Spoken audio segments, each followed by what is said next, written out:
officials, Honorable Roger Masiene, and after that there's going to be presentations and deliberations on the theme for this 56th plenary session. We do expect Honorable Felix Mutati to come through today, Julius. And of course, he's Minister responsible for science and technology. That's why how come is coming to speak to this theme. And after that, we have also the deliberations from other resource persons who include representatives from Smart Zambia Institute. We also have Information and Communications Association of Zambia representative also making their submissions or being a part of the resource persons that have been lined up just for this symposium this morning, Claudia. We also have somebody from the National Assembly of Zambia, that's Mr. David Mulenga, Deputy Director.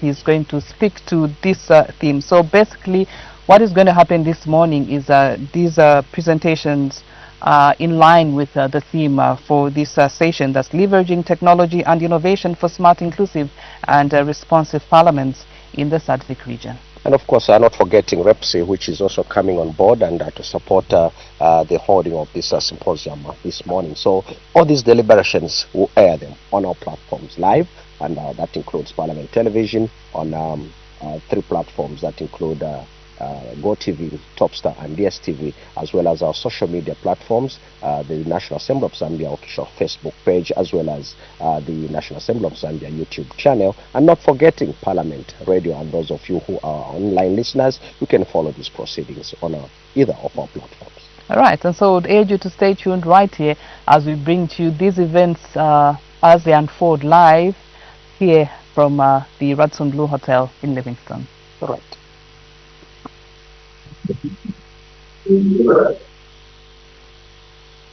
As parliaments. So that at least has taught us, and it has launched us on a new wave of the use of technology. So ladies and gentlemen, distinguished guests, I can think of other ways as well. For example, cost cutting. Technological advancements in parliaments have helped us to cut costs, not only of meeting in persons, but also reducing our carbon footprint. Paperless, we are not familiar with the term now, and this has been a very important development in recent times. So electronic documentation and record management have proved to be a huge cost-cutting measure for the long term. Researchers can now build rich material from digital libraries and research services for members. Where it took, let's say 2 decades ago, where it took a room this size to hold parliamentary records, we can now do it all on a desk in one office. So this is a huge development for us. Honorable members, while we advocate for no member state to be left behind in these advancements, we also have to remind ourselves that as parliaments we have to devise the laws that protect citizens from these technologies. The protection of information is one. There is also the protection of privacy, the protection of the reputation of members of parliament and of political leaders in general, because all of these can be threatened by the harmful use of technology. So it is up to us as parliaments to make sure that we have the laws that provide this kind of protection in order to allow our democracy to flourish healthily. I want to say that the digital transformation strategy for Africa makes clear that governments have a responsibility to create an enabling environment with policies and regulations that promote digital transformation for the benefit of these transformations that I have alluded to. So, honorable members, political commitment on our part and on the part of all sectors of government is at the heart of ensuring stability and predictability in the policy environment, and that we adopt best regulatory practice to stimulate demand for digital solutions. All of this being part of the transformation. As I said, technology is not only for parliaments, although parliaments are responsible for promoting it. Technology is also necessary to harmonize policies and legislation across the board.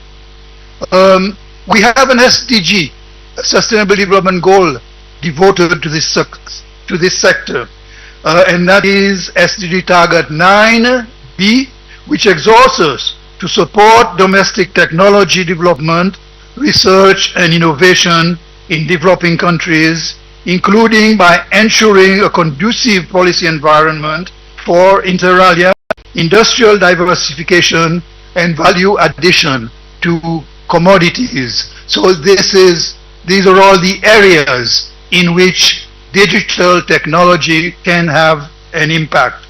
So we as parliaments need to be steadfast in our advocacy for legislation and regulating the digital space.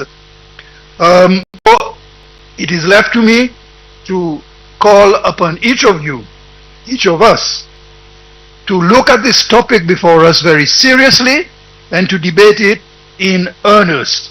And I am hopeful that this symposium will help us to share our country experiences, to enable us to execute our parliamentary mandate with diligence and to put in place all the appropriate policies that we need in our respective countries. So I look forward to productive deliberations during this symposium, and it is my great pleasure to declare this symposium for the 56th Plenary Assembly officially opened.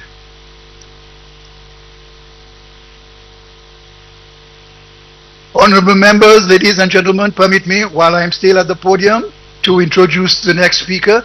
I want to inform the Plenary Assembly that we have had excuses from the Honorable Minister who is not able to appear today, so we will proceed with the rest of our program, and it is my pleasure now to call on the first resource person who will address us, and that is Mr. Percy Chinyama, National Coordinator for Smart Zambia Institute. And I would ask the resource persons to say a brief word about themselves, because I do not have all their personal histories here. So as they take the floor, please introduce, and we bid you all very welcome and thank you for being able to participate with us. Mr. Chinyama, you have the podium.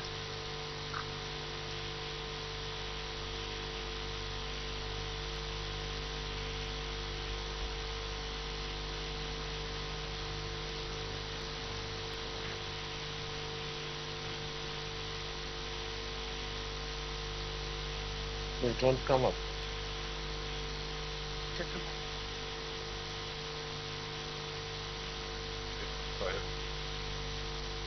So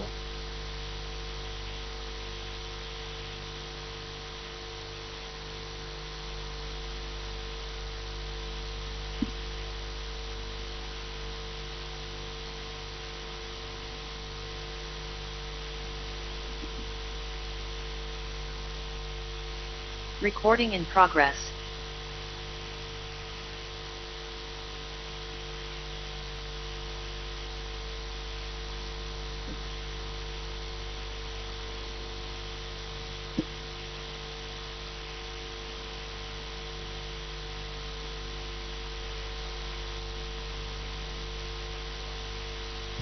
whilst the technical people are doing their thing, I'll take this opportunity to go as guided and introduce myself. Before I introduce myself, may I recognize the high table, our speaker, the president and the SG, PS, and all protocols observed. I am Percy Chinyama. I am the national coordinator for our government. Who is the national coordinator for our government in e-government? I am actually a permanent secretary for the Electronic Government Division that sits in the presidency. What is our role? I like to break it down as two key areas that define who we are and what we are supposed to do. Number one, ours is to ensure that the government, the internal government, is able to provide services at its optimal level. So, what does that mean? It means we're supposed to bring in efficiencies in the government. And for us, efficiency means we're supposed to make them technologically able so that the efficiency comes in because of that empowerment. So my first role is to ensure that the government is more efficient and is providing services at its optimal levels. Second one is that I am, as national coordinator, mandated to ensure that the citizens can consume these services also at optimal level. In this second one, we're looking at ensuring that there is some level of equitability across the country. Meaning, the services that government are providing to its citizens are a human right to some extent. They should be accessible by those that have and even those that do not have. And our role is as much as possible to ensure that there is a level playing field in accessing government services. And as the e-government division, we have, you know what we learn at school, there is the G2G, government to government, that's the processes within government. We ensure that government is able to talk to one another. Data can be shared across government. And then there is G2B. It means the business houses are able to speak to government and vice versa. And then of course, the final one, G2C, which is government to customer. Government is able to share and provide services to the customer, who is the citizen. So I have been in this business of e-government for the past 8 years. And my background is really as an ICT officer, up to where we are now with this role that has given me more gray hair than I deserve. I'm actually much younger than I look. It's just the role is quite daunting. Now, I hope we're okay. Okay, so I'll go straight to our presentation.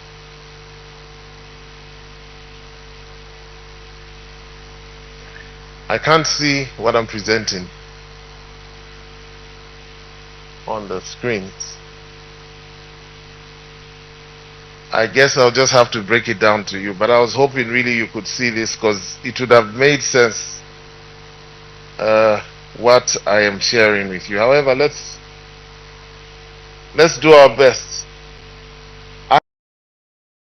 to ensure that all controversial slides are removed, because I know I'm dealing with parliamentarians. My experience with the parliamentarians is that be careful what you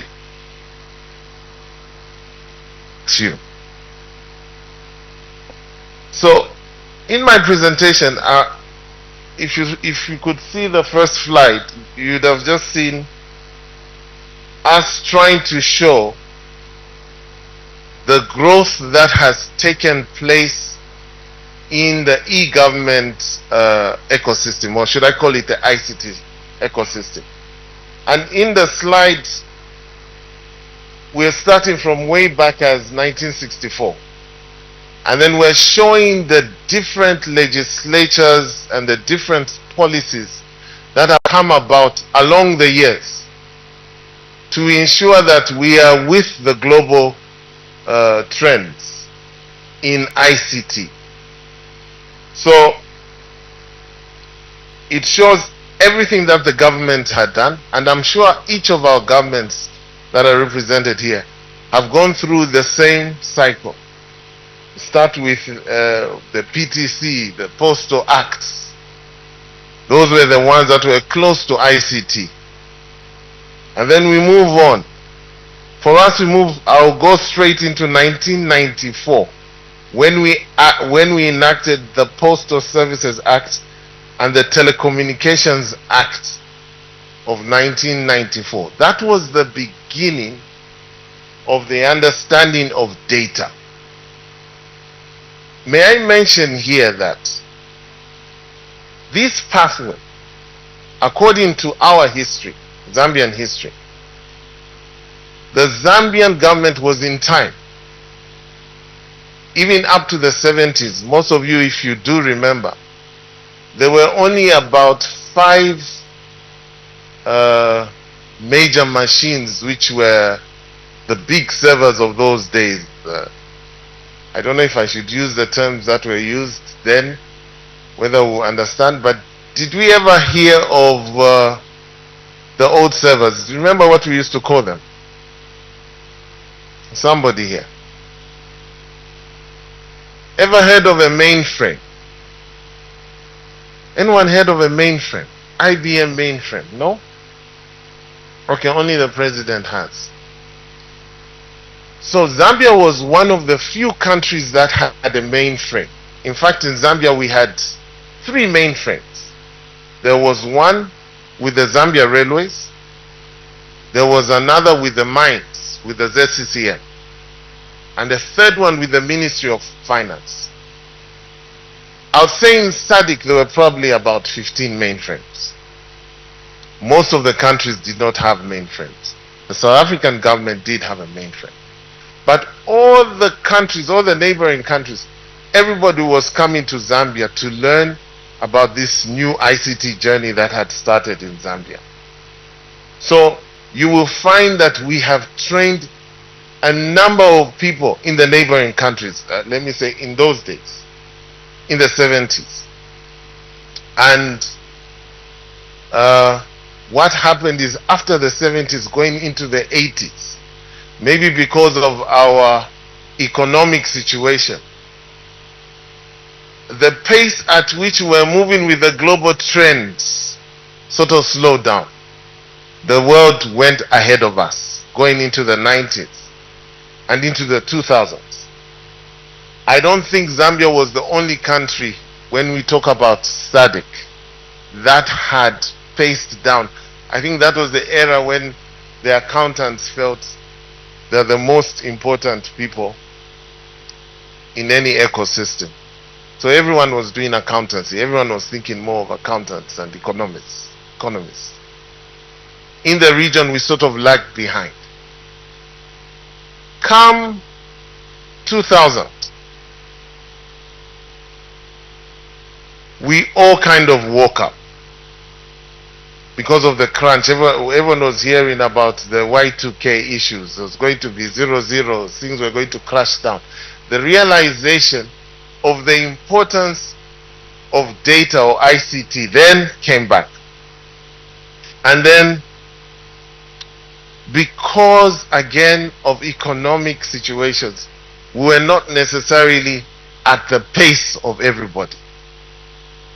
But what has happened in Zambia is that from 2016,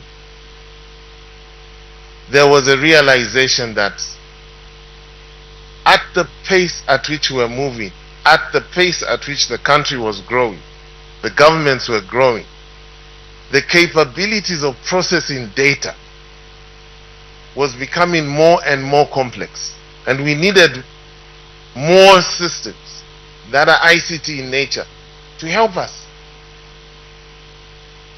I can tell you right now that with the kind of investments that we have done, we are processing about 100 million transactions per week.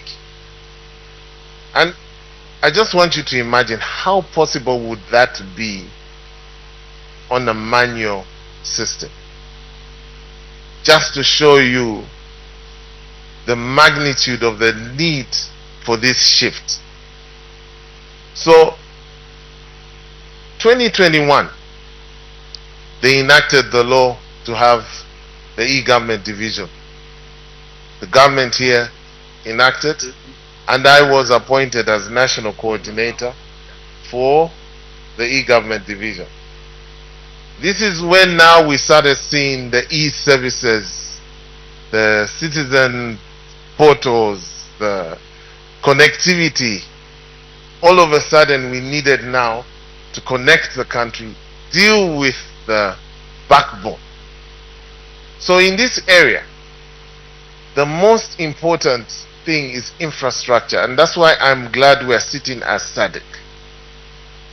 The most important thing in e-government, in ICT, in any kind of development of this nature is infrastructure, laying down the infrastructure. Meaning, we need to have the fiber connectivity across. We need to have satellite kind of infrastructure across. So that on top of the infrastructure then comes the software, the applications, those things that allow us now to resolve and to unlock the rigidities and the things that need to be solved.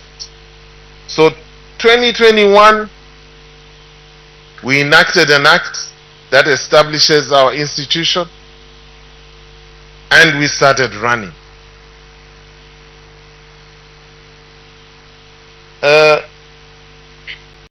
Again, I wish we had some visuals, but I'll try to illustrate what is here as much as possible, and I will share the slides with the organizers.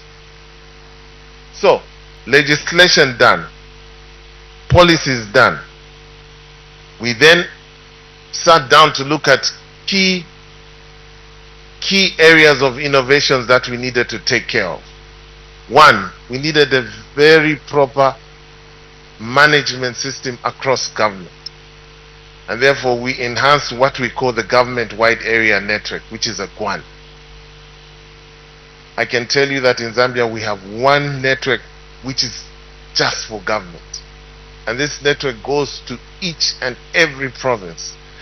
It goes to each and every district. By the next 2 weeks, it will go to each and every council. A council is a municipal, what we call municipal.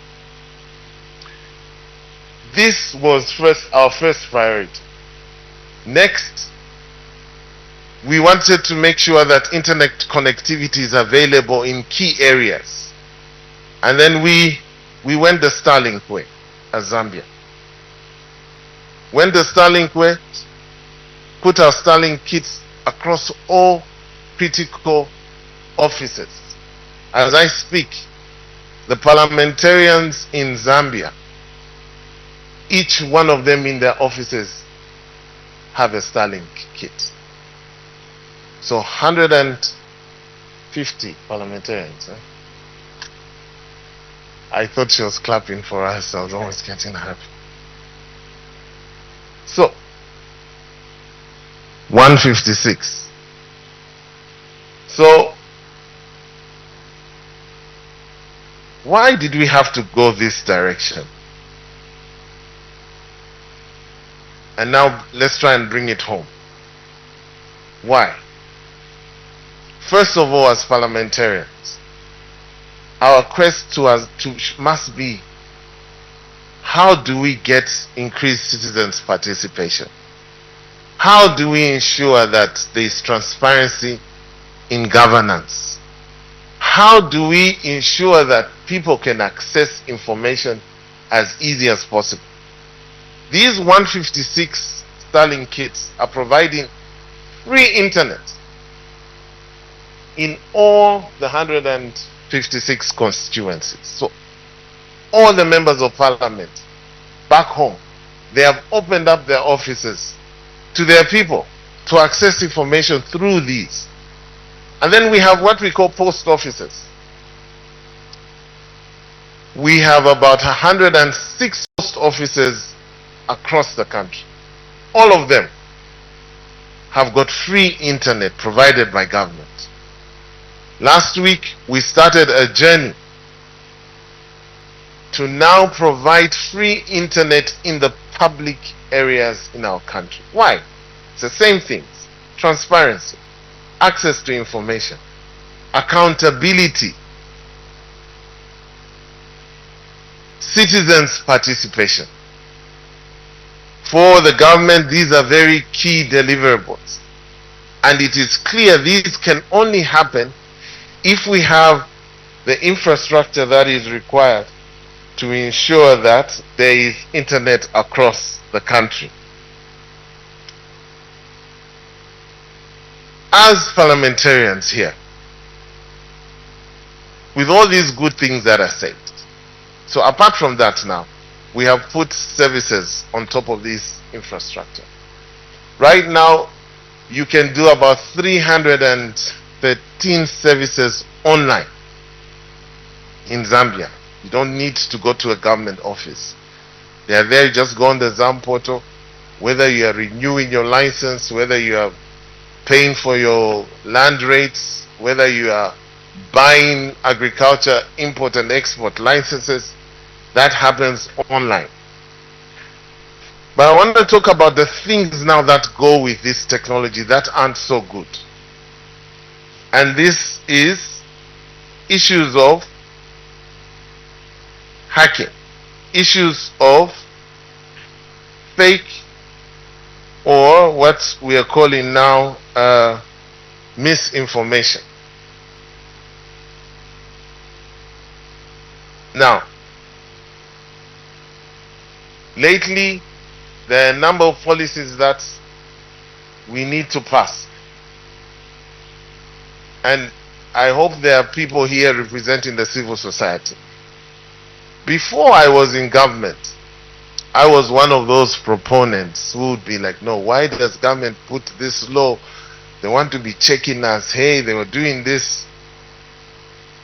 But I think what we have not communicated well is that some of those laws make it easier for government to protect even ourselves. So the assumption that is there, the civil society sometimes they behave like our in-laws. Everything is negative. Everything is suspicious. But if you understood what it takes to protect a citizen from the harm that is going to go onto them on the cyber, there are certain things we need to loosen up on from the other side. Otherwise, that very protection will not be attained. Also, if our in-laws would understand the danger that comes with this cyber security, the extent of the danger, the damage, the potential damage, the risks that are there, that would be impossible to undo, then maybe I think we would sit on a table and talk and understand, put each other in each other's shoes, you know, and then maybe we would have a place of dialogue. What we have not done well as parliamentarians, and of course as technocrats, is that we have not communicated because we have seen what is right. We've moved because all that's in our head is this is the right thing to do. And we're almost looking like we don't care. But if you look, if you drill down, if you understand all the intricacies that surround cybersecurity and protecting the very citizens, you will then understand some of the laws that are being proposed to ensure that we have a safe country. So, to strengthen this cybersecurity framework, we have put up some proposals. There is a Cybersecurity Crimes Act, there is a Data Protection Act, and a National Cybersecurity Task Force that is being proposed. Also, where we need to pick it up is sensitization and literacy, sharing and informing the citizens, getting them to know. What we have seen is that the bad guys are louder than us as parliamentarians. And even sometimes we have parliamentarians whose interests are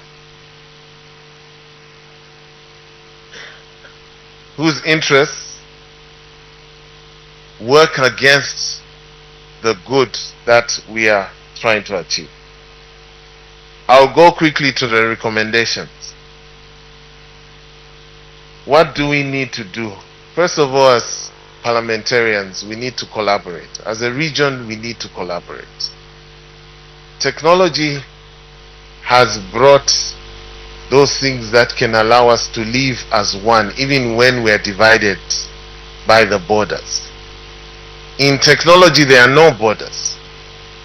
So we need to get to a point where certain things are easier, because there is technology that can allow those things to happen.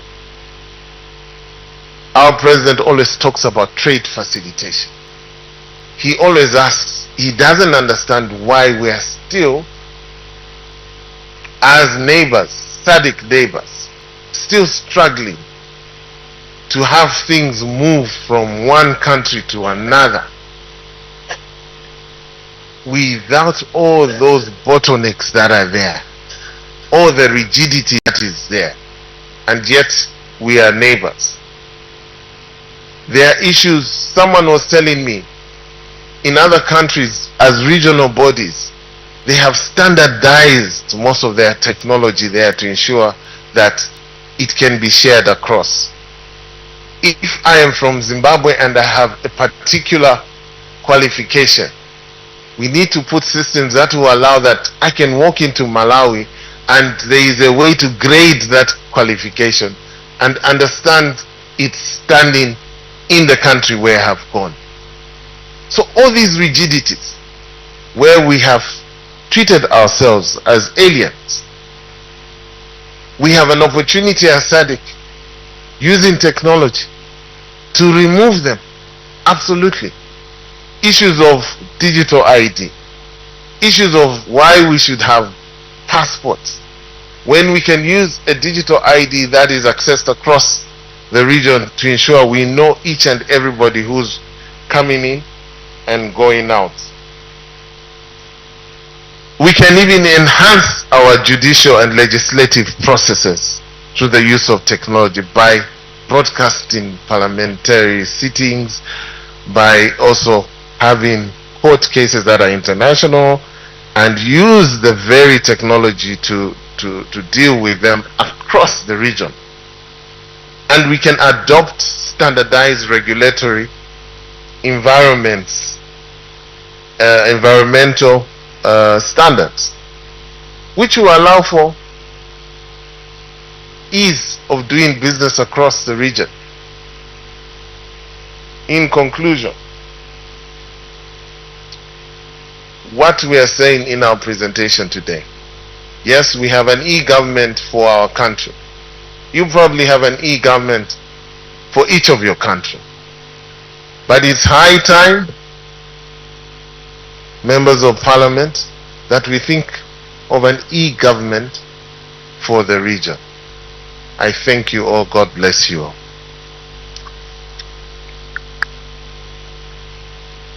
Thank you, Mr. Chinyama, the coordinator of Smart Zambia Institute, for your presentation. Let me apologize for the failure in being able to present your slides, but I certainly have followed your presentation and appreciate the efforts that Zambia has put into modernizing technology.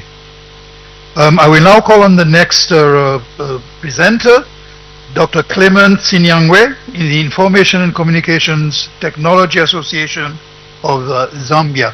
And I think he is the president of the association. You have the podium.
Mr. Sinyange, we'll have to get going. I'm sorry if you can't manage the presentation on slide. Thank you.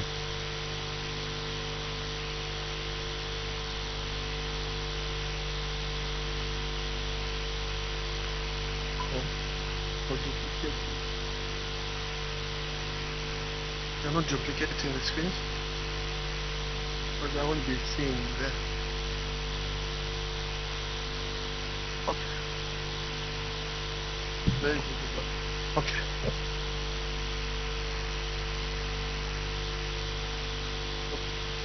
Okay.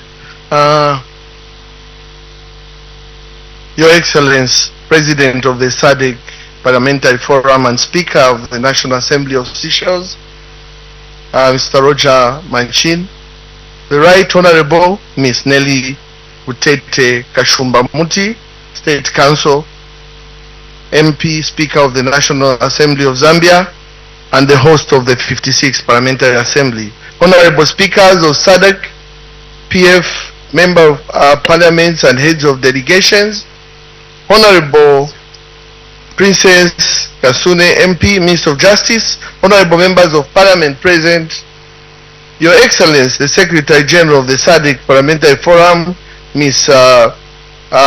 Bomo Segoma, the Permanent Secretary, Ministry of Technology and Science, Dr. Brian Savenzu, clerks and secretaries general of member parliaments, representatives from civil society organizations and the press, staff of member parliaments and the SADC Parliamentary Forum, distinguished guests, ladies and gentlemen. My name is Dr. Clement Nyangwe. I'm the president of the ICT Association of Zambia. We are established under an Act of Parliament, Act number 7 of 2018, and our core mandate is to regulate the professional conduct of the ICT professionals in Zambia, and also protect the interests of the public, who are the major consumers of the ICT services. So I'm presenting on building trust in artificial intelligence, regulatory frameworks for ethical and beneficial applications. This is in trying to shape the future of parliamentary systems in the SADC region. I'll start by reading that important quote from Dave Waters. So the quote says that if people trust artificial intelligence, then artificial intelligence to drive a car, then people most likely trust AI to do your job. I had few more quotes, but in the interest of time, I'll skip them to go straight into the presentation. So let's take it from the basics. I would want to define what artificial intelligence is in the simplest terms. So AI is simply the development of computer systems that are able to perform tasks that would require human intelligence. So it's simply the development of softwares that we use and train in order to train machines, so that machines are able to perform tasks simply like human beings do. I'll give two types of artificial intelligence. So we have the weak artificial intelligence. These are the ones that we see, that the machines with weak artificial intelligence are those that are made to respond to specific tasks.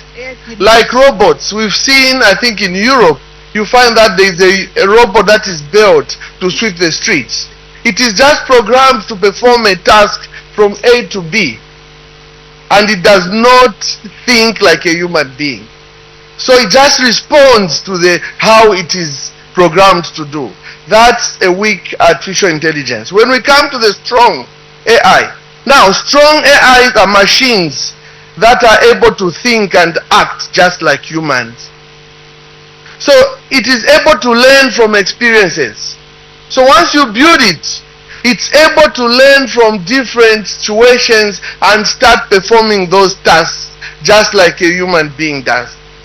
So these we're talking about, the examples would give is those, they are used in cybersecurity, robots with high intellect, integration of strong AI in Internet of Things, and also in language translations. Especially, this would be very beneficial in Parliament.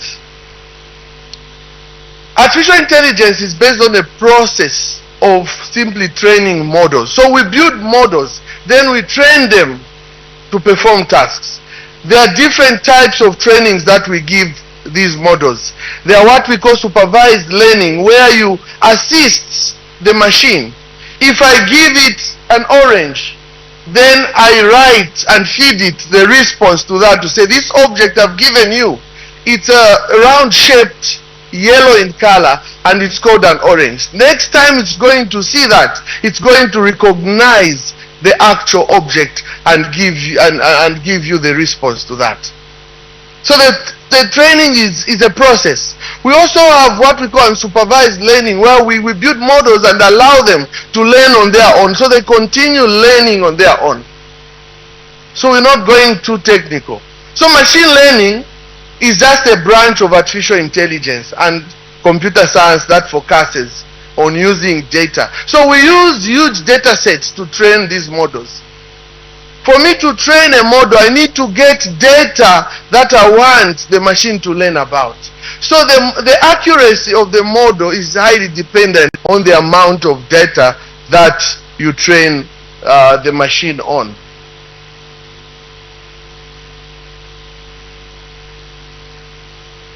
Yeah. So technology is failing us, but that's the name of it. The training wasn't too bad, sir. I like that. Yeah. No, we are back. It's been trained. Yeah. So let's get back now to the topic. Trust in AI. So when we talk about trust in AI, we're simply talking about trust in artificial intelligence that is building beliefs in the reliability and ability of an artificial intelligence system. How do we trust a machine to make decisions on our behalf? How do I get in a self-driving car and let it drive me from here to Lusaka? How do I trust a machine to conduct a complex operation on my body and slit my stomach? So that's the kind of trust that we're talking about. We're talking about models that we're able to train and they're able to perform such complex activities. And now we are saying us human beings need to trust such models. So when we trust we put trust in AIs, it enables collaboration between humans and AI. We have to agree to the fact that now we are living in a world. I heard when the president was opening, he mentioned quite a number of things, and I was thinking to say, did he peep in my presentation? He raised a number of important things where now when we build trust in AI, we are waiting to see a situation when we'll see the first robot member of parliament. We heard in the United States where the lawyers, they built a model and trained it to be a lawyer. And that model did not lose a single case. And after some time, the lawyers got up in arms and sued the robot that it did not have a practicing license. So that's the only way they could bring down that model. So we can imagine where we are going with artificial intelligence. Also, when we put trust in AI, we will see the drive in adoption of critical fields like healthcare, governance, for the case of you parliamentarians, so in finance. Let's talk about trust in AI for parliamentarian business. And we'll start from the potential in parliamentary systems. So the first one I'll talk about is enhancing transparency. So AI is able to enhance transparency in the House through automated documentation. So AI systems can transcribe debates and generate accurate meeting records, making them accessible to the public. AI also can enable data visualization, that is, can create clear and interactive dashboards displaying parliamentary activities, budgets, and voting patterns.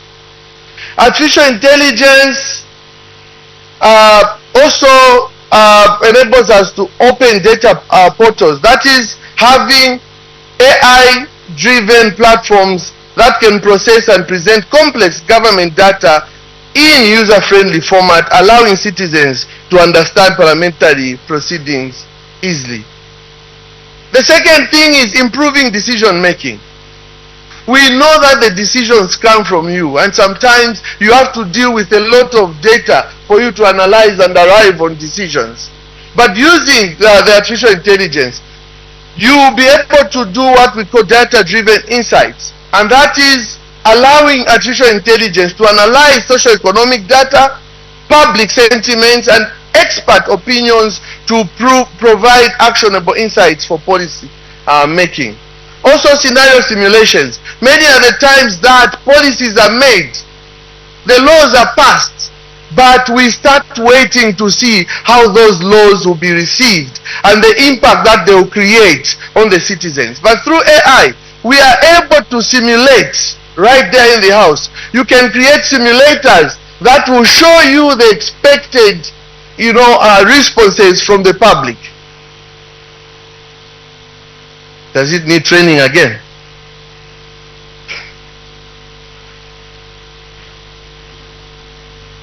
The problem with technology, it even embarrasses the owners of technology. Yeah, but it happens when you least expect. So, another thing we can talk about is giving access to global best practices. So before you make those decisions, you may need to do benchmarking.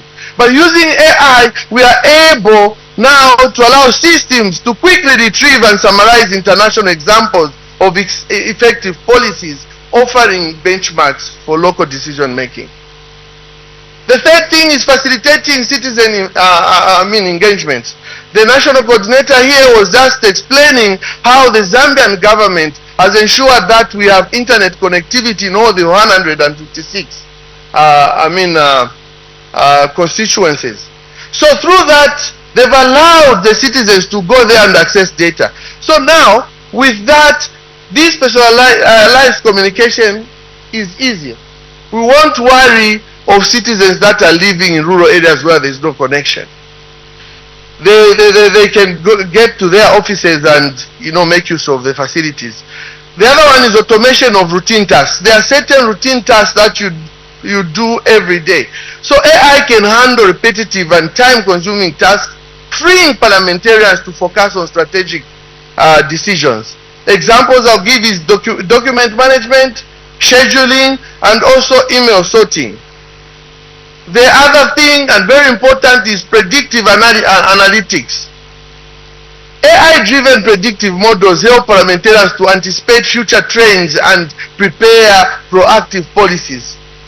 So it uses the historical data and big data to analyze and predict the possible outcome of what you're trying to deal with. And this may include policy impact forecasting, predicting the economic, social, and environmental outcomes of a proposed legislation, also constituent needs analysis, identifying emerging issues based on historical and real data, and also election trends, where you can allow the models to analyze voter behavior and needs and patterns to guide strategies for productive elections. However, we may talk about all these good things, but let's also look at the few challenges that have been observed in the use of AI. Now, though we see a lot of these benefits, adopting AI is associated with some challenges that may include subjective outcome due to insufficient data that was used in the training, privacy concerns with citizens and data usage, misuse or over-reliance on artificial intelligence. Sometimes we over-rely on these systems, and also absence of tailored AI governance and regulation framework. Let's quickly look into each one of them. So when we talk of subjectivity, like I mentioned, when you're training a model, you have to ensure that you collect as much data sets as possible, so that when it's making a decision, it's based on a lot of data that it was trained on. I'll give an example of the model I was building on my PhD. I built a model that was detecting hate speech and abusive language using Zambian language. But the biggest challenge I had, because I had to train my model in English and Bemba, Nyanja, and Tonga. I picked 3 languages, but we know that Zambia is linguistically rich. We have about 72 languages. So you find that an insult in Bemba may not be an insult in Nyanja. So once I trained that model, found that when you run it, it's able to filter other languages that are not abusive. So we had to start now looking at incorporating the other 68 languages. And we are in the process to ensure that we meet this challenge. So if not handled correctly, you find that the model may be subjective in its decision making. The other one is privacy and data protection. We are saying these machines are able to learn. They are able to pull data from various sources. So people put data such as personal and sensitive data from related to academic, behavior, preferences, emotions, biometric and health information. And there is a worry in how safe is our data in the cyberspace. Also, over-reliance on AI tools. Over-reliance on AI occurs when users accept AI-generated recommendation without question. So there are times like we know now that even when kids are given homework, whatever they Google, they take it to be the gospel truth. But that's why we are saying these are tools that are meant to help us make decisions. Therefore, whatever responses that we get, we need to get them and analyze them. Then we adopt them as the best solutions. AI governance and regulatory framework. The national coordinator again called in its finishing remarks, called on the region to ensure that we have the regional AI governance and regulation. So lack of this, also without a proper AI governance, there is an increased risk of ethical issues such as subjectivity, discrimination, and unfair treatment within artificial intelligence systems. So if we talk of AI governance system, what are we talking about? So artificial intelligence governance refers to the processes, the standards, the guardrails, and the best practices that help to ensure systems and tools are safe and ethical. AI governance frameworks direct artificial intelligence research, development, and application to help ensure safety, fairness, and respect for human rights. Some of the principles that we expect to see for responsible AI governance includes being essential for managing rapid advancement in AI technology. Also, generative AI, which includes technologies capable of creating new content and solutions such as text, voices, and codes. This needs to be guided. Also from enhancing creative process design, media automating tasks in software development. So we need also guidelines, the developers. So when developing a malfunction, who is held responsible, who is accountable to a self-driving car.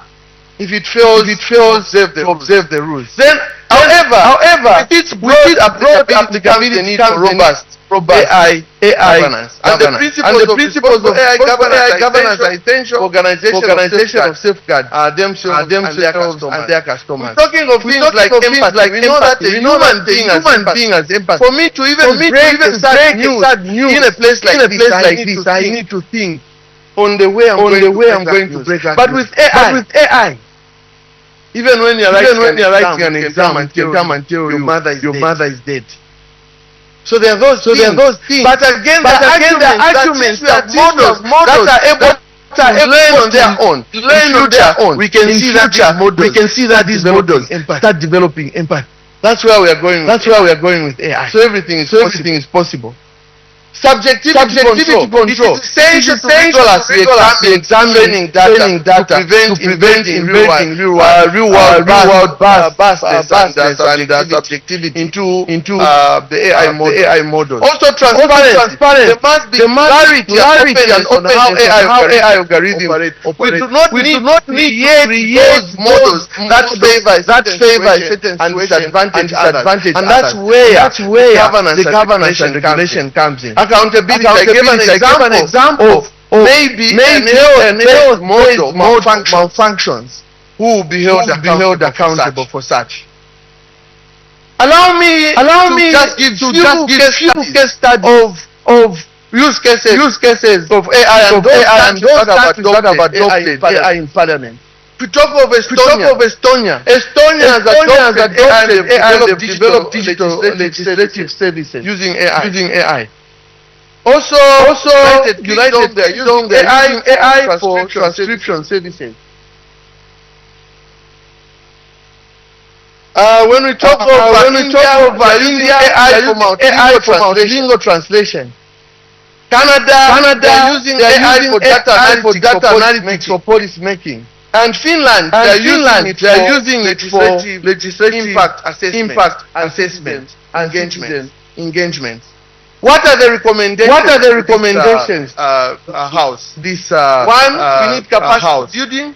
Where we train legislators and staff on AI and where we train legislators and staff on AI and policy development. We also need collaborative policy development. We need people that's engaging tech firms We also need AI research and innovation. We also need AI research and innovation reforms that is to modernize laws and accommodate development. And in conclusion, as the SADC region embraces the opportunity presented by AI, imperative to build robust framework that prioritize governance. And AI, we should realize that AI has the potential from parliament systems, enhancing transparency and citizen engagement. However, without adequate safeguards, it also poses risks such as subjectivity, privacy violations, and equal access. We are saying, as the ICT Association of Zambia, we are not just here. We are not just here. But we are saying we stand ready to support this journey by offering expertise, facilitating partnerships and driving capacity initiative. We have a pool of professionals and experts in different fields are able to do that. And I'll leave you with a call to action as parliamentarians. That is one. We need to recognize the importance of ethical artificial intelligence. And also, we need to continue this kind of collaboration at regional level. Parliamentarians, we need to invest in capacity building, like I said, also engage stakeholders and leverage on professional bodies such as us with the vast experience in technology to give support. But the major takeaway is that and linking the quote that I studied, the adoption of AI in Parliament across SADC countries is long overdue. It is no longer a question if or when the time is now. The time must now choose to adopt AI proactively or risk being shaped by its inevitable progression. The choice is clear. We must take action and embrace artificial intelligence. I submit.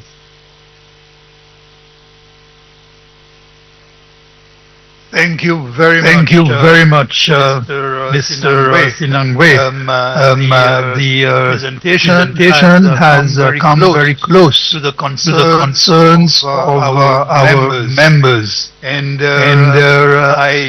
you have launched a direct challenge, which I'm sure our members will take on. Honorable members, I'm conscious of the way we manage time, and also this session is meant to be interactive, to include your participation. But what I propose is that we hear one more presentation, and then we will take some time to address immediate concerns before we go on a health break. So now I'm pleased to call on Mr. David Mulenga, Deputy Director of the National Assembly of Zambia, for his presentation. Thank you.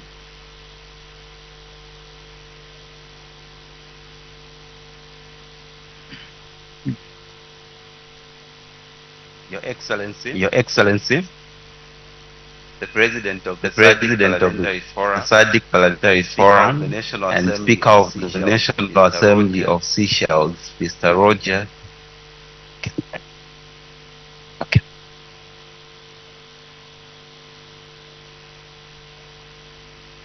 The Right Honorable Ms. Nelly Kashumbamuti, the Speaker of the National Assembly of Zambia and the host of the 55th Plenary Assembly, Honorable Speakers of the SADC Parliamentary, Honorable members of the SADC member parliaments and heads of delegations, Honorable Princess Kasune, the Minister of Justice, honorable members of Parliament present, Your Excellency, the Secretary General of the SADC Parliamentary Forum, Ms. Bohem. Okay, Ms. Bohem Zegoma. May I simply say, distinguished ladies and gentlemen, to ride on the... Can you hear me now? Yeah. May I simply say, distinguished ladies and gentlemen, let me talk about, just a little bit about myself as my presentation is being prepared. I have been working in the public service for close to 12 years now, but I've been practicing ICT for over 15 years. And in my practice, I have worked in the private sector, where I've actively developed software for a good part of my career, and I continued with that trend even in Parliament. And I've also managed infrastructure on which that software now has to ride. So in my current capacity, I'm now in charge of both the development of the software and the infrastructure, and also making sure that the services within the institution, that is the National Assembly of Zambia, are delivered efficiently. So that is just a brief about myself, and my presentation is now ready, so I'll get into it. So, as we all are aware, parliaments have a unique role to play in democratic governance. These are places where the members of the public are represented. Okay, maybe let me get closer. So the parliament serve as places where elected representatives convey the concerns and the aspirations of the people, as we all are aware. They've been in existence for a long time, and to keep that place, that special role that parliaments play in democratic governance, they've developed certain core principles and values that must guide everything that parliaments do, even this day. And some of these values have already been pointed out, and they include transparency, accountability, citizen participation, deliberation, and consensus building. And as you look through this list, you could easily see that they are quite interrelated. For example, when we want to hold our parliamentarians accountable over the decisions that are made on the floor of the House, the citizens must be availed what is going on the floor of the House. That's why transparency and accountability are intertwined.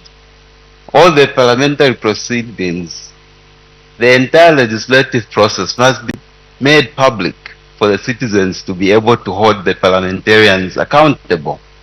In as much as parliaments are providing the representative role to the citizens, they must also provide platforms and opportunities for the citizens to actively participate in the legislative process. Deliberations and consensus building are actually at the heart of the role of Parliament, because this is now the process through which various proposals, which could be in terms of bills, motions, are deliberated upon. Alternatives are proposed until finally consensus is built and decisions are made. So, how do parliaments leverage technology in their work? We've observed that in as much as technology has been advancing quite fast, especially in the last few years, parliaments have been a little bit slower in terms of adopting these technologies. And partly this has been because As we have just seen, parliaments are built on those core principles.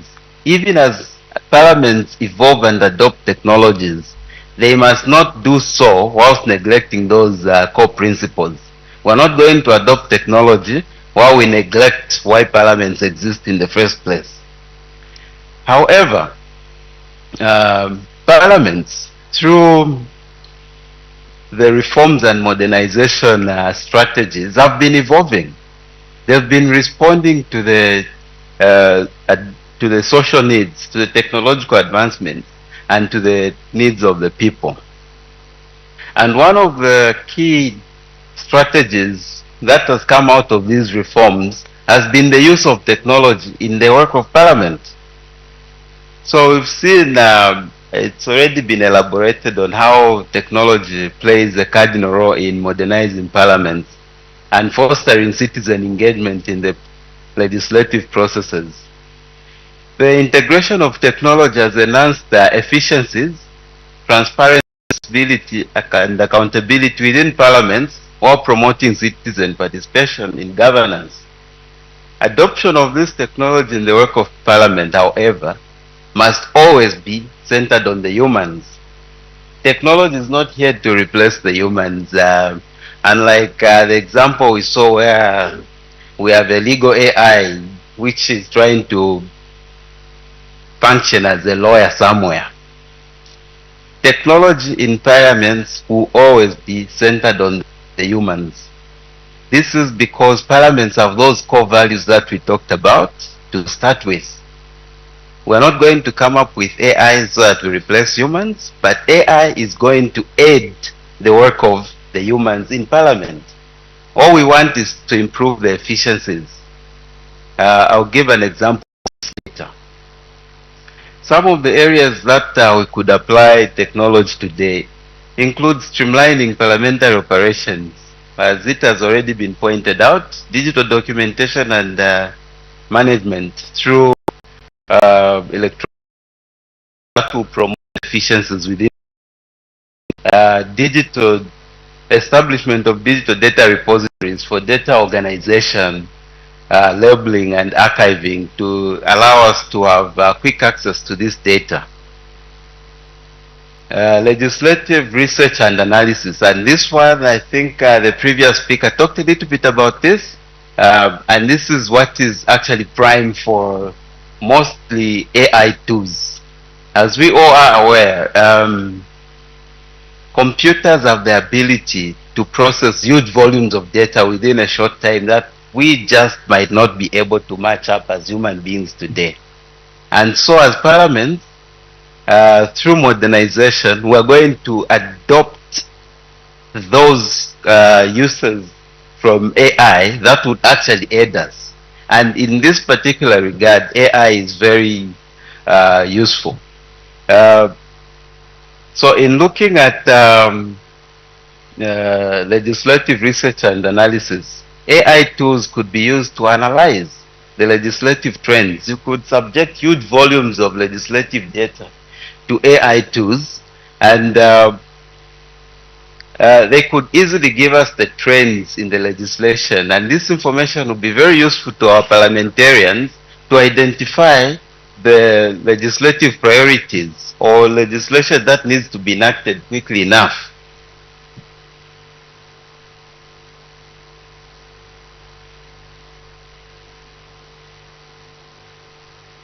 AI tools could also be used to help us identify the similarities and differences between the proposed legislation and laws that have already been enacted. And this could help us avoid enacting contradictory laws and making sure that all our laws are coherent. There was a talk about impact assessment and building models that could actually help us see where the laws we're proposing could take us and what impact they could possibly have. We could also use such tools to review the impact of laws that have already been established. And this would also again equip our members of parliament to identify and also to determine the effectiveness of the laws that have already been put forth and to see if there is need to make the necessary amendments.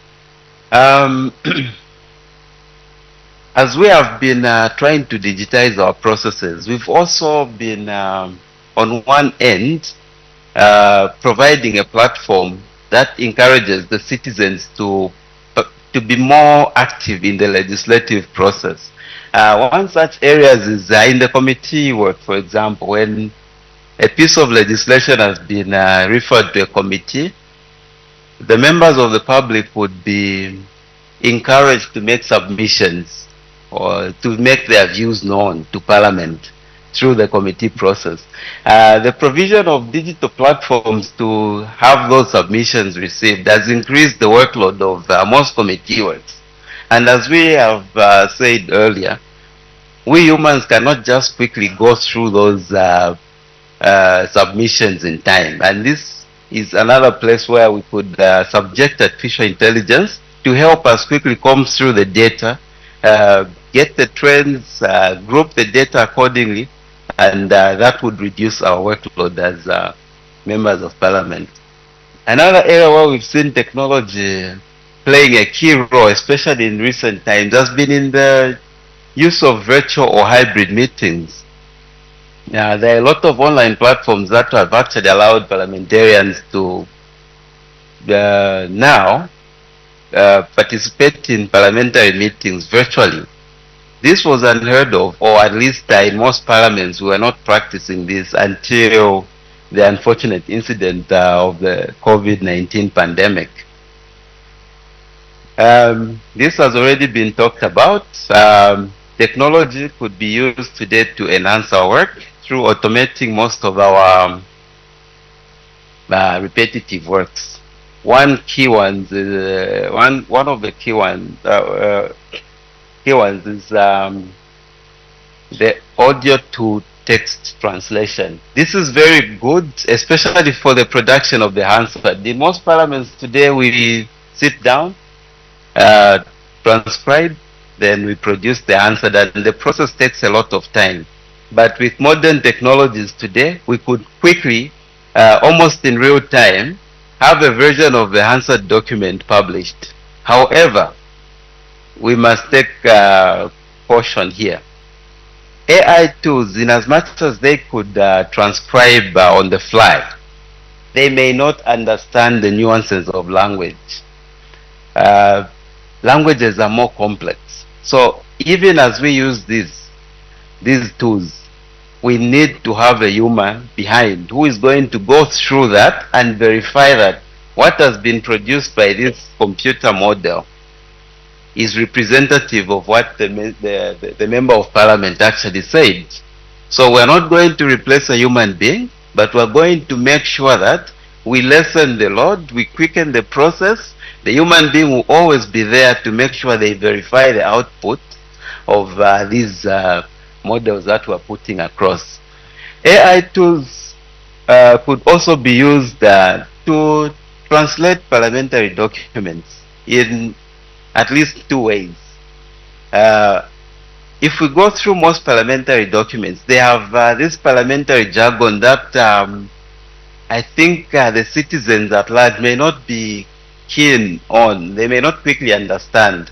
So we could use such tools to render the documents into a language that is simpler for them to understand without the jargons.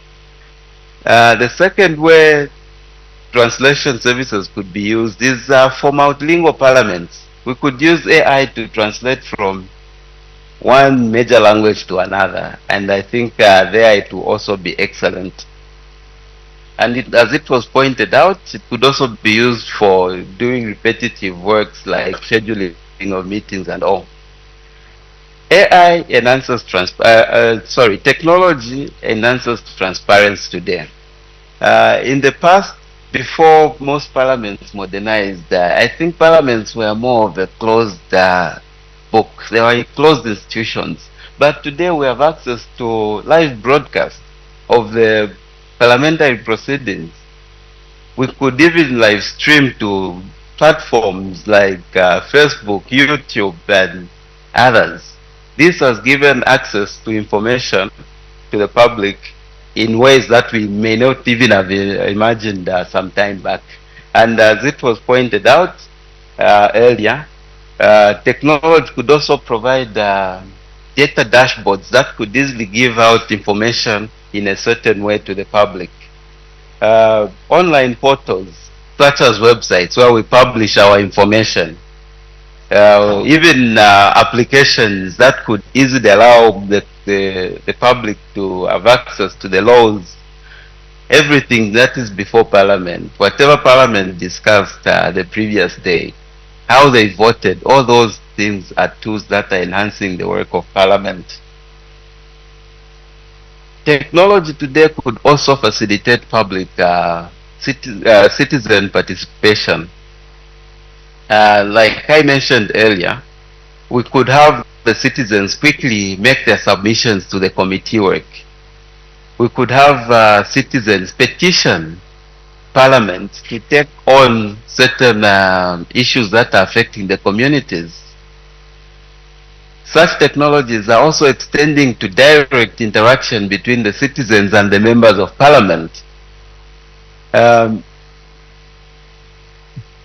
In the case of the Zambian Parliament, I think could even mention that we recently developed a tool that actually promotes citizen participation, and this tool allows for members of the public to directly interact with their members of Parliament. So such platforms will always take technology, will always take the work of Parliament closer to the people as we embrace technologies today. Technology could also be used for inclusion and accessibility. We have, I recently talked about transparency, which works hand in hand with accountability. As we make the members of Parliament have access to this information, they can quickly hold their members accountable. But that cannot happen without the technologies that are making the work of the parliamentarians visible to the public. What are some of the challenges and recommendations? We have the digital divide. The national coordinator talked about the importance of establishing the backbone on which all these services are going to ride. There is limited access to technology in rural areas today, and I think this one is one of the key elements that the governments have taken on head on. And on this one, would like to commend the government. We've been a beneficiary as an institution as well. We have all our constituency offices fully connected now to reliable internet. Capacity building, which will speak to the members of staff on how to effectively use technologies today. This is very important. In as much as technologies could be available, without proper capacity building, it will just be another white elephant sitting somewhere, not providing the intended purpose. Another challenge I would want to speak to is what I opened up with.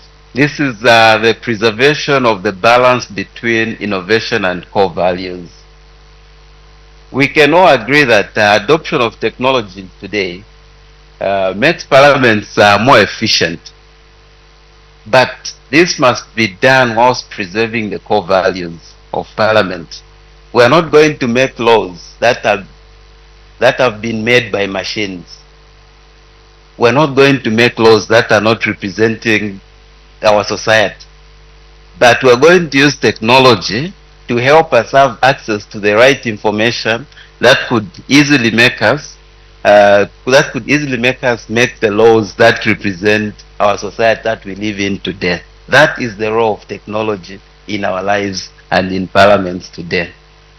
And in so doing, all the technologies that we're going to adopt are going to be centered on the human element.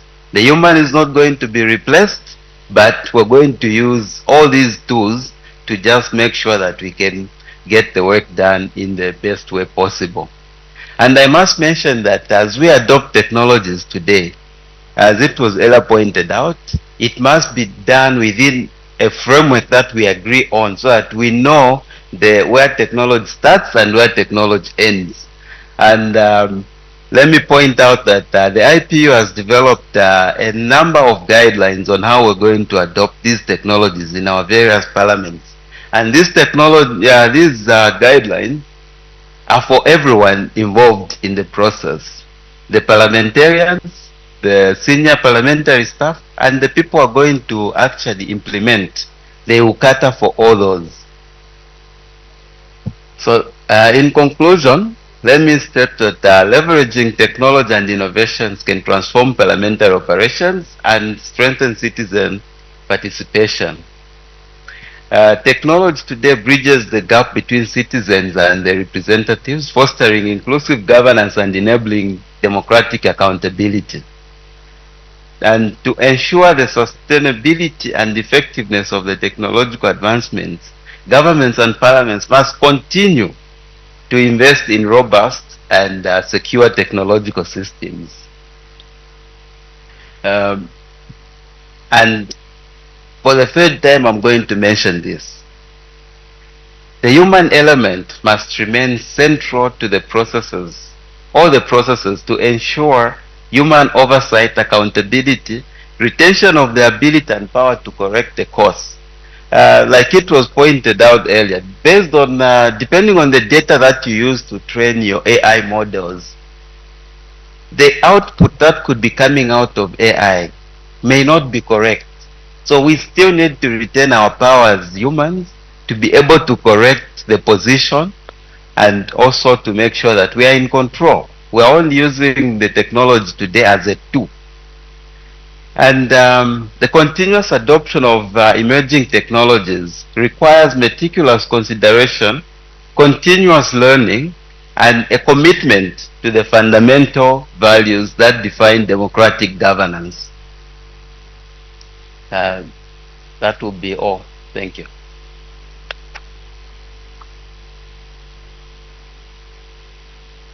Thank you very much, Mr. Mulanga, for sharing the experiences of the National Assembly of Zambia. Honorable members, we have a few minutes before we take the prescribed health break. I would now like to invite members who have quick comments and questions. Let me remind you that there is time on the program for your own experiences with technology and its uses in your parliament or in your country. Don't go into that now. Let's address the presentations, the points in the presentations that have been made, and you can ask questions of the presenters. I would ask the resource persons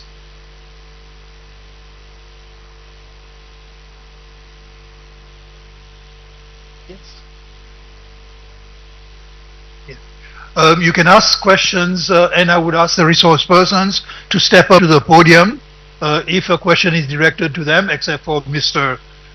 Chinyama, who is at the table. He can answer from there. Are there any interventions from the floor at this point? I will recognize the chair, the speaker, Eswatini. Speaker Eswatini first. Thank you, Mr. President. Just one general question, President. Much as we appreciate the innovation in technology that has been presented to us, but the big question is that we are faced with, as politicians, with the issue of social media bullying against MPs and maybe our people in different countries. So as a region, how do we manage issues related to social media bullying, or if there is any system in place to address this? Thank you.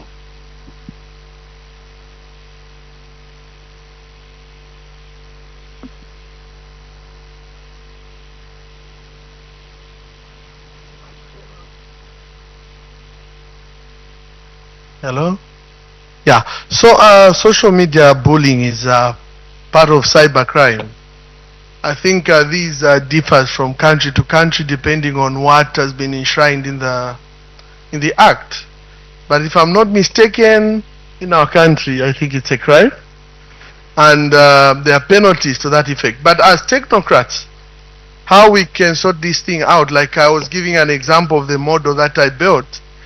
So we can build models using this artificial intelligence, those models that are able to detect and maybe filter such kind of acts, but not to again deny people the rights, because when human rights comes in, so those can advise the post a user to say what you're about to post constitutes, or you'll be liable to, you know, this crime in accordance to with this clause of the act, and you are liable to conviction or fine.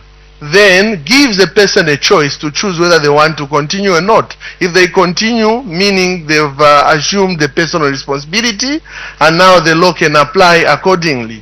But ours, when we put those models, they are based on ethical standards to ensure that we inform and alert the users on the do's and don'ts. So yes, there are a lot of models that can be built to ensure that deter. They can also be built to ensure that they filter and drop the posts. But again, those comes with policies and regulations. Submit.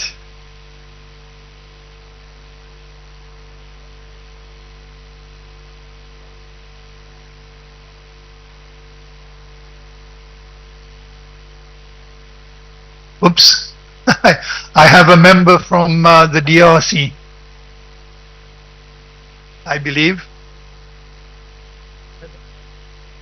RDC. Merci beaucoup. We speak French.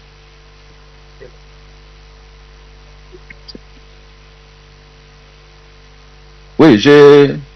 Excusez-moi, we don't have earphones for translation. Okay, I think we can proceed. I will try and convey his question.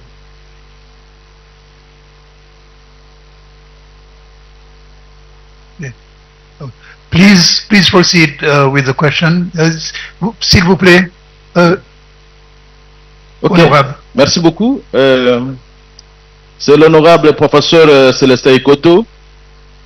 Je suis très content de suivre les deux exposés. Et c'est très bien comme ça, je les félicite. J'ai une petite question à poser aux deux techniciens. Avant de venir ici, j'ai posé l'examen à l'université où j'enseigne. Les étudiants sont entrés avec les téléphones et ils avaient une application, ils avaient toutes les réponses. Les méfaits de l'intelligence artificielle dans l'enseignement. Parce que la formation nécessite un processus. Je crois que pour y arriver, ça nécessite assez d'efforts. Dans le cadre de parlement, du côté technique, comment organiser nos lois, comment organiser des conférences, c'est mieux. Mais du côté enseignement, ça tue la formation. J'ai dit et je vous remercie. Thank you very much. The member has talked on the effects of artificial intelligence.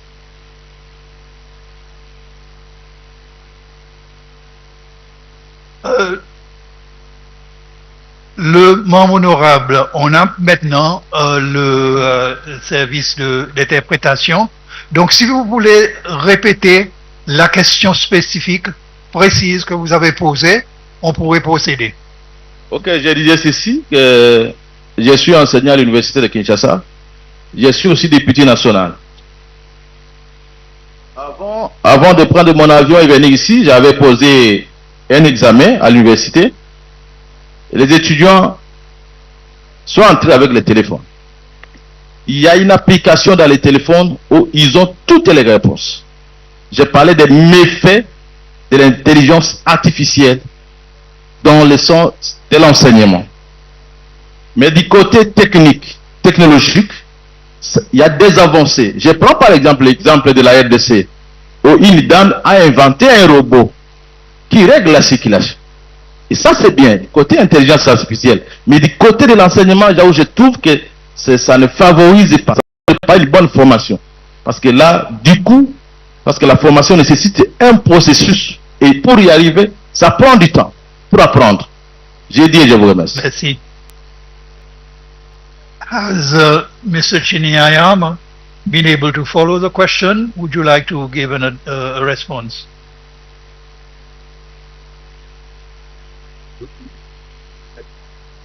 The question was about the use of artificial intelligence by students in taking exams and the use of information from artificial intelligence to meet exam questions.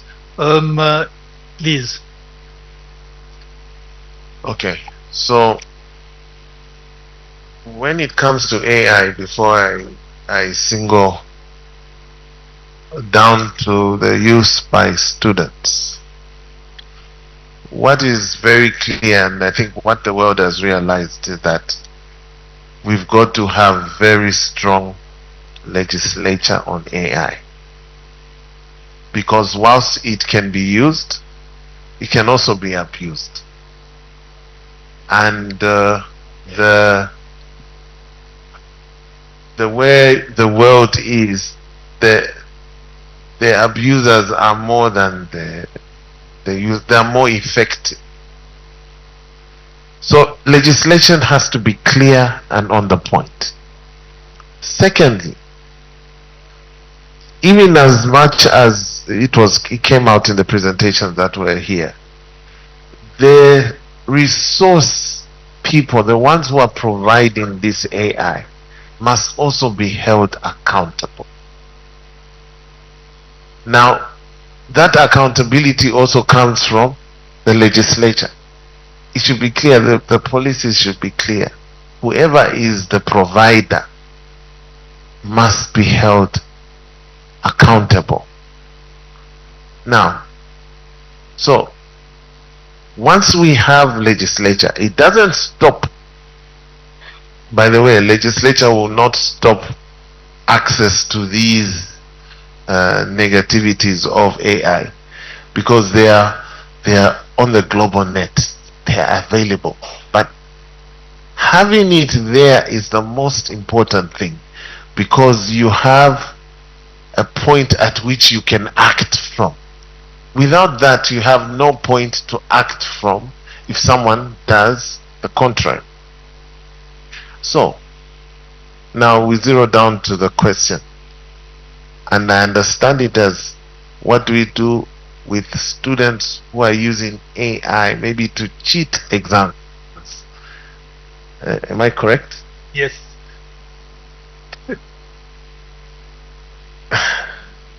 So what we do is, when we catch them, because legislature is there, we punish them. Now that can only happen when legislature is there. Remember, we cannot really stop access to some of these things, because they are on a global net. They are in the cyber. The cyber has got no walls, it has got no roadblocks. It is open. People can do whatever they want on the cyber. What is important is us to have the laws and the regulations to ensure that there are penalties to those that do to the contrary. And I think you will agree with me, our friends in the West have really taken this as an urgent thing. If you've noticed, in the last 2 years, there are all these gatherings to look at what do we put in place as legislature for AI. It's because of all these things that are being noticed that are a danger to the human society. I submit, Chair. Thank you. Thank you, Mr. Chinyama. I will take the question from South Africa, and we will keep the questions from Angola, Malawi, and RDC to take after break. And Lesotho, I'm happy to add your name, speaker. And Namibia, I will take the question from South Africa. now.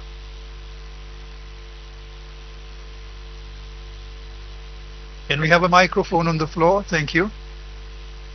Here you are, sir.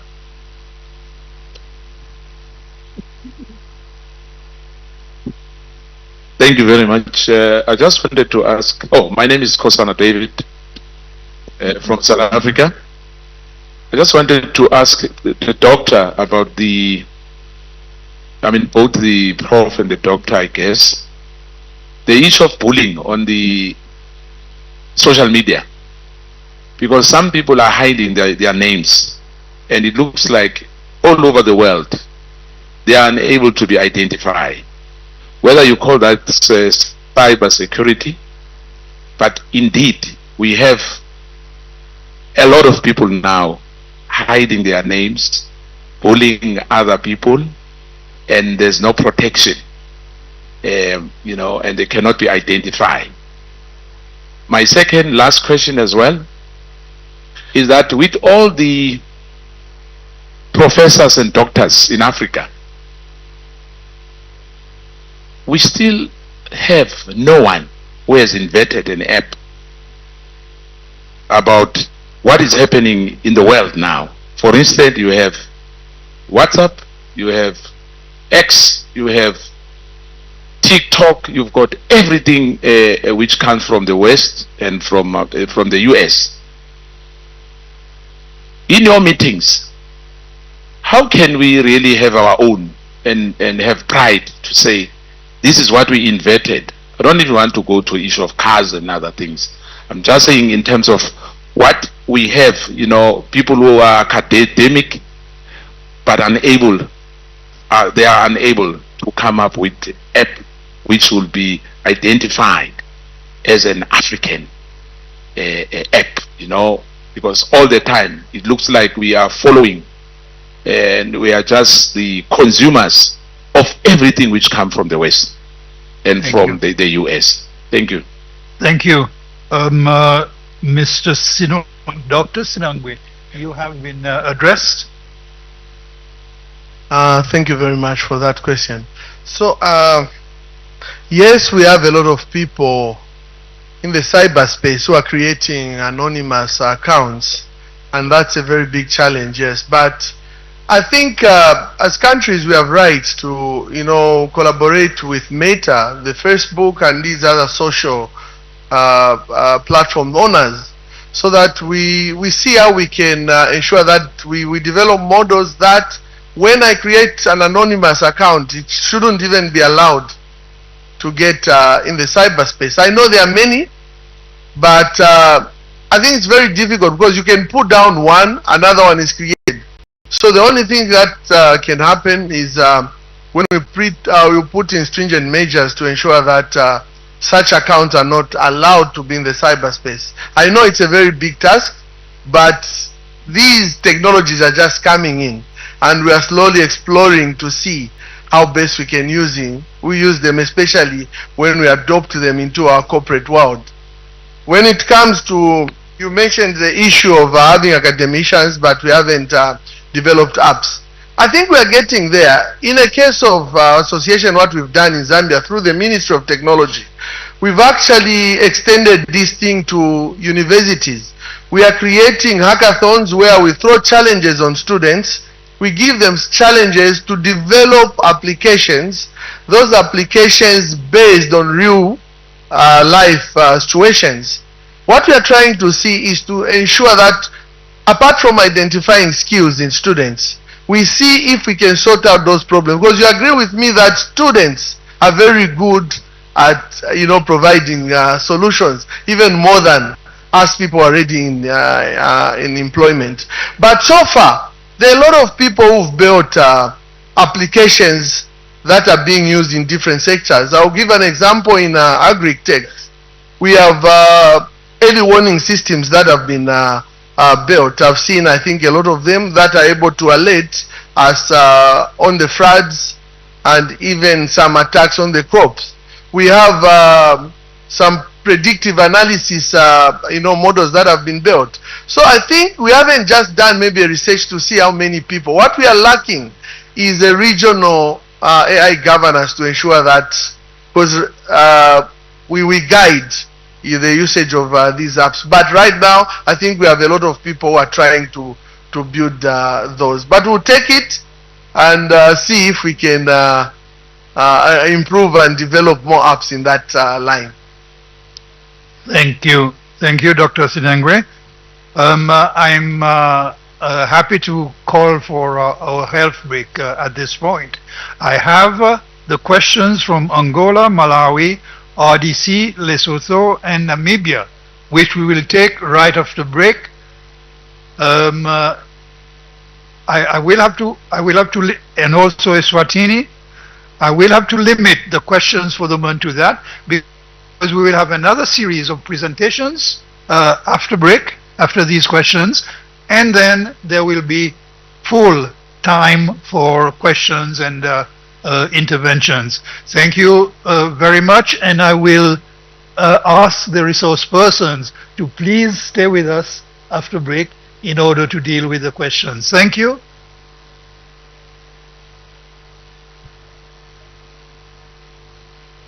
We will resume at 11:30. Thank you.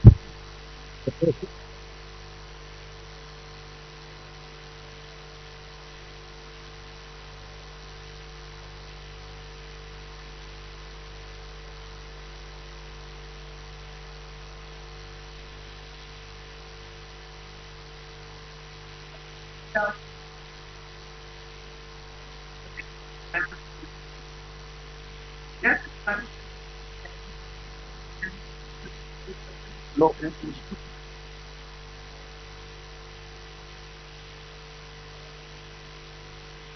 Right.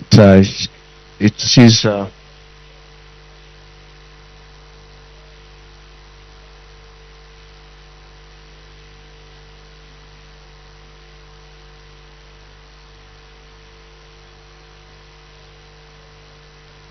Good morning. There you have it, the members of parliament and the delegates that have been invited to this forum have actually taken a short break, and presentations were being made in line with the theme for the 56th SADC Parliamentary Forum, that's leveraging technology and innovation for smart, inclusive and responsive parliaments in the SADC region.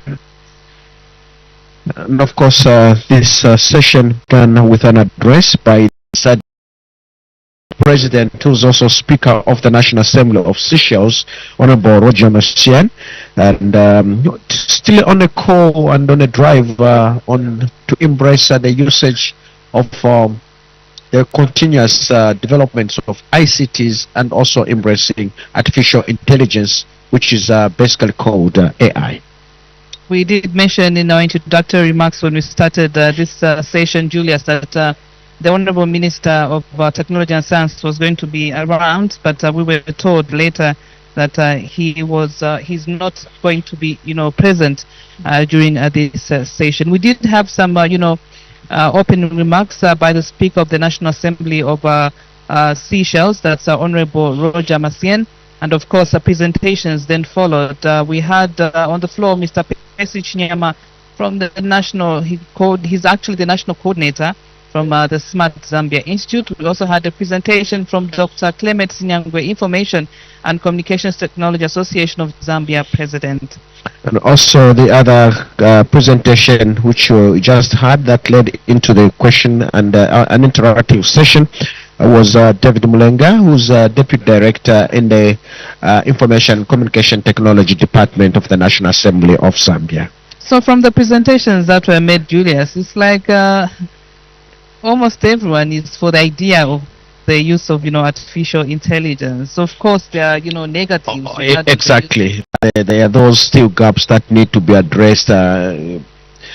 Specific examples were given on on how to trust the use of ICT, whether they should take the full role in everything else, or do you trust a machine maybe to, for example, in the medical sector, as a patient, do you trust a machine to operate on you without an intervention of a doctor who we know predominantly that that those procedures are taken by being taken by a medical personnel? And have we reached a level where you want a machine? Have we trusted the machine to take that responsibility?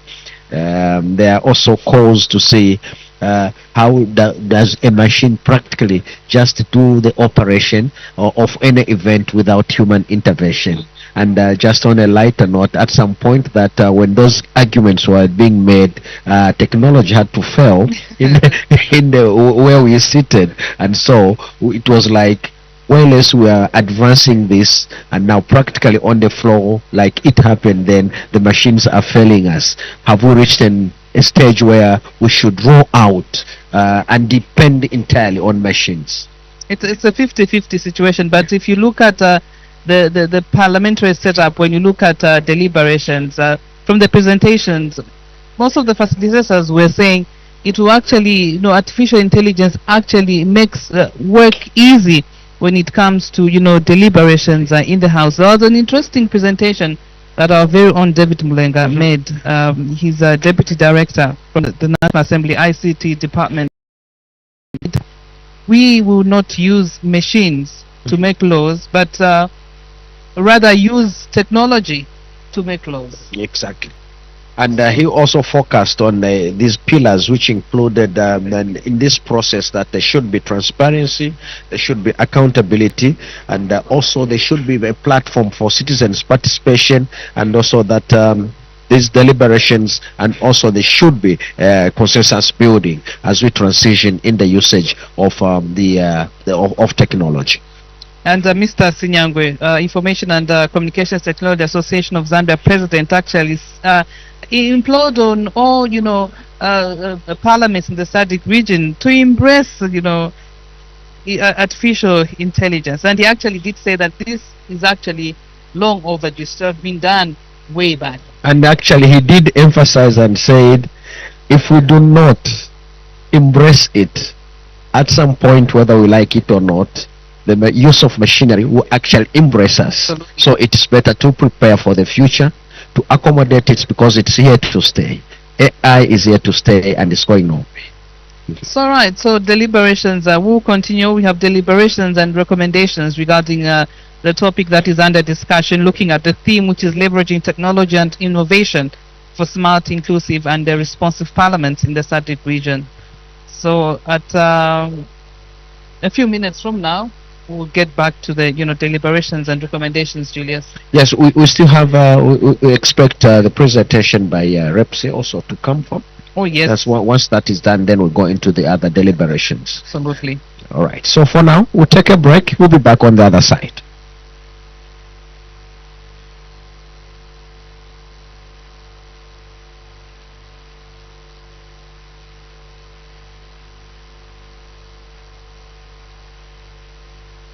Help us understand what DBV is. I know we've heard this term year in and year out. Let's just get down to the basics. What exactly is gender-based violence? Okay, thank you so much, Madam Moderator. Gender-based violence is acts of violence inflicted on a person by sex. So this same violence I'm referring to, it actually manifests. It can be physical, it can be emotional abuse, psychological abuse, sexual abuse, or economic abuse. And not forgetting even the harmful traditional practices, just like child marriage. It's a form of gender-based violence. Yes, and we have a piece of legislation, the Anti-GBV Act number 1 of 2011. That's the legal framework we refer to address this issue. I would like to know just how rampant this vice is in the country. This vice is quite alarming. Yes, so I can say that it's vast, and I'm glad that seated next to me I have Madam Gloria, who should be able to give us the actual figures to qualify what I want to say. but I would confirm it that it's quite rampant because cases are reported every day.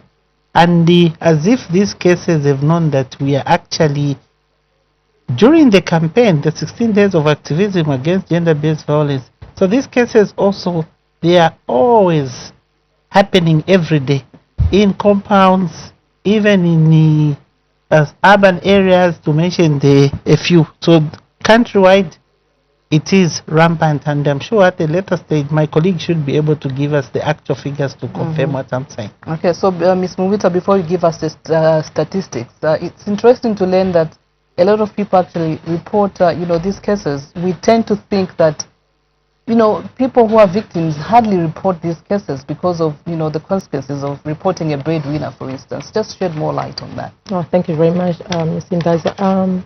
Like you rightly said, we have a specialized unit in the Zambia Police Service, the Victim Support Unit.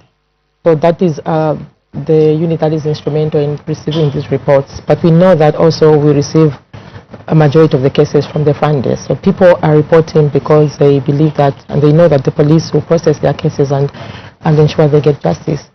Yes. Are you able to give us statistics, maybe for the last 2-3 years, regarding cases of GBV? Absolutely. So in 2021, Zambia Police recorded 20,500 cases. By 2022, we recorded 33,500. 2023, we had 42,965. And for the already compiled 3 quarters, we are standing at 29,800. And also, we know that deferment still remains a case of interest. So last year, for example, we recorded almost 3,000 deferment cases, 2,983 to be precise. And this year already, without the 4th quarter, we are standing at 1,995, almost 2,000 cases.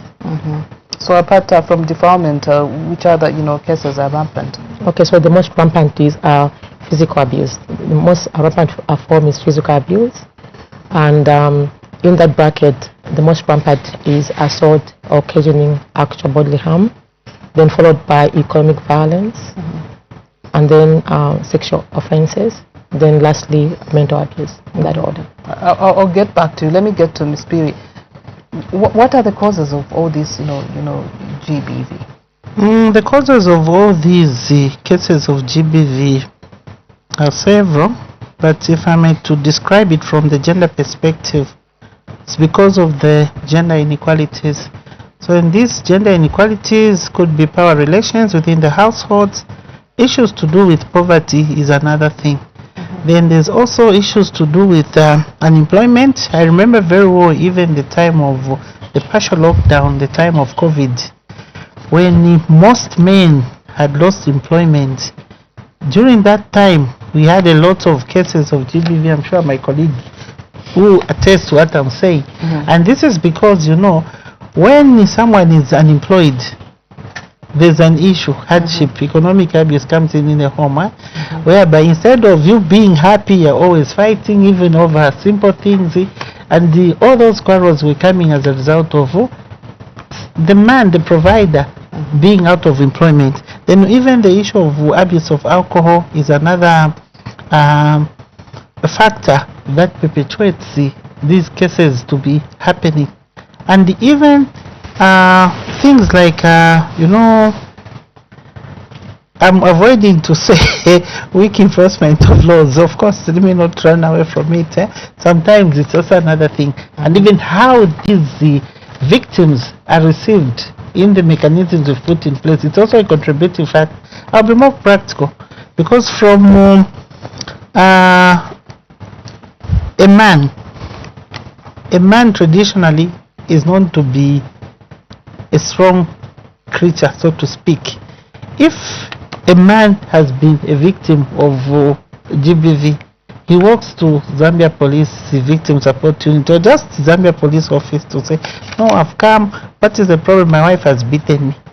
Instead of them helping that person, the first thing they will do, they will just burst into laughter. So the whole lot of you as a man, you come here, you should be man enough. That man is going to go out. What are we doing to that man? That man will also go and tell others to say, even if you went, they will not help you. So, Chasala, a man will opt to continue suffering in silence. Why? Because of how he was treated where he went. You see? So that also is a problem. Yes. Ms. Mubita, I would like to get your reaction regarding that. Weak enforcement of the law. Men are scared to come to the police because you mock them as the police. Okay. So, practically speaking, for the victim support, we don't mock anyone because our mandate is just what it is, to protect all our citizens from all forms of abuse, various forms of abuse. But the challenge is obviously, like she rightly put it, is the front desk. If you look at the front desk, there are general duties. So they would love to record cases as they come, just as they record probably stock theft or just burglary and theft or any other cases away from GBV.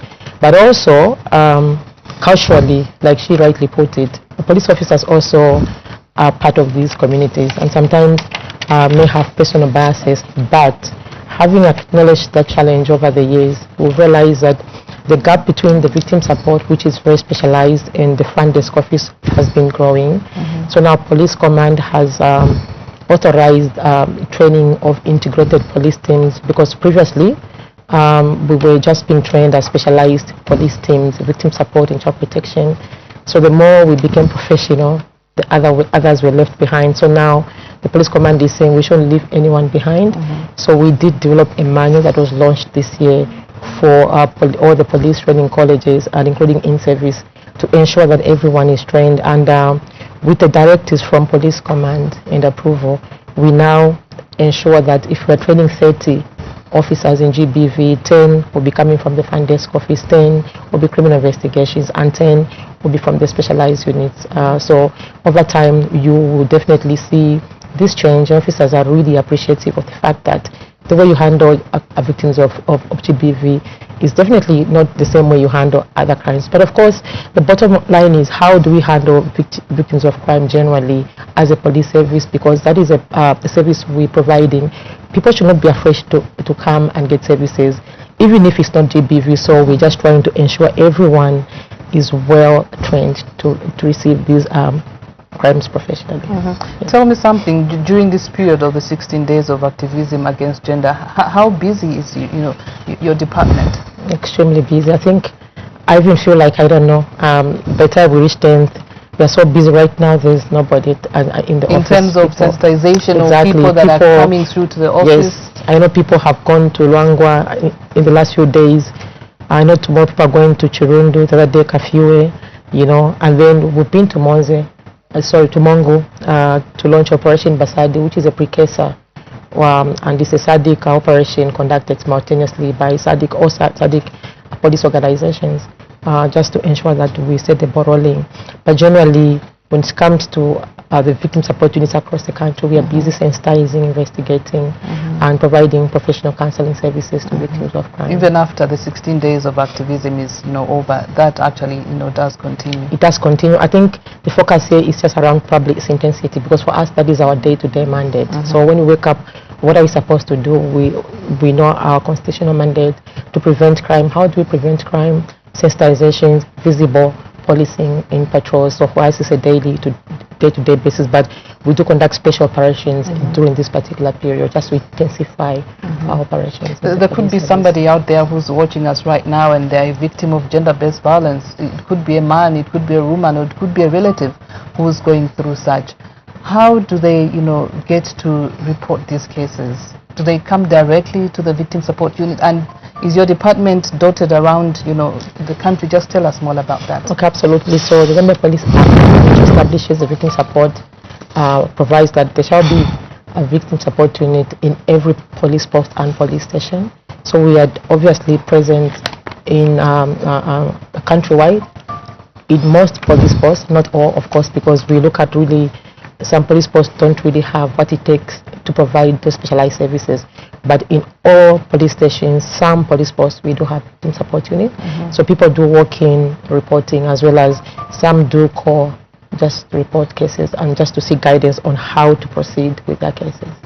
Before I get to Ms. Piri, would you like to have your concluding remarks, because Mr. Moore is to come about from the National Prosecution Authority, just to shed more light from, their side of National Prosecuting Authority.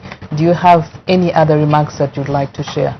Yeah, for me, I think I just want to encourage members of the public, whether victims or if they know any victim, whoever they want to report on behalf of, to walk into police stations, feel free. We are a friendly service, and also the victims themselves should also be able to report. We actually do assess these cases, so it's not always that we do arrest. Sometimes we just provide professional counseling to both victims and offenders alike, depending on the circumstances and nature of the case. All right, we would like to wish you all the best, and please be kind to the men. We are kind to the men. Thank you so much for coming. Thank you very much. All right, so we're standing by for Mr. Mwewa to join us on this panel. Now, Ms. Piri, President Hichilema did launch the 16 Days of Activism last week at Mulungushi International Conference Center, an event that was organized by the gender division. Before we talk about how the event did go, the president cited quite a number of salient issues. I picked on two. He talked about amending the constitution to promote gender representation for women, youths and people with disability, and that there's need for more funding towards gender issues.